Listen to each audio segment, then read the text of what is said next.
ପତ୍ନୀ ଗୋଟିଏ ପଲ୍ୟଙ୍କରେ ଅଛନ୍ତି ତାଙ୍କର ଆସ ଲେଖିଲେ ଆଜ୍ଞା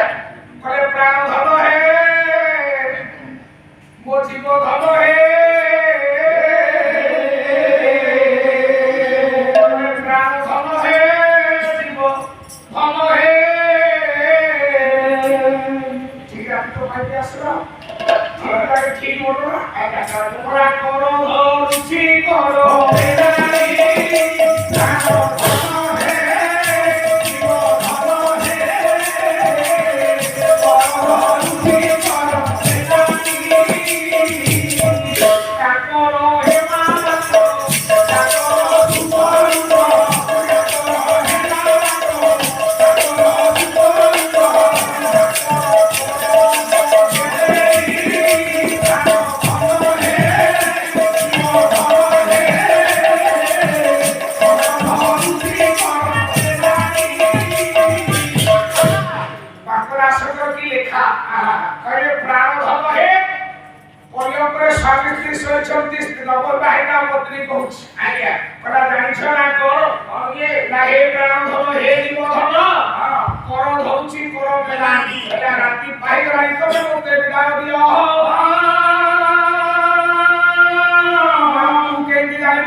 स्वामी पचार स्त्री तबे केमती थाकिलो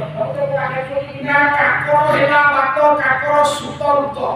ओरे आज्ञा गोटिए शब्द बारंबार कहली काकर काकर काकर काकर काकर हेला बात ओ आज्ञा काकर कहले ठंडा ठंडा बात कहले पवन ये ठंडा ठंडा पवन बहियाली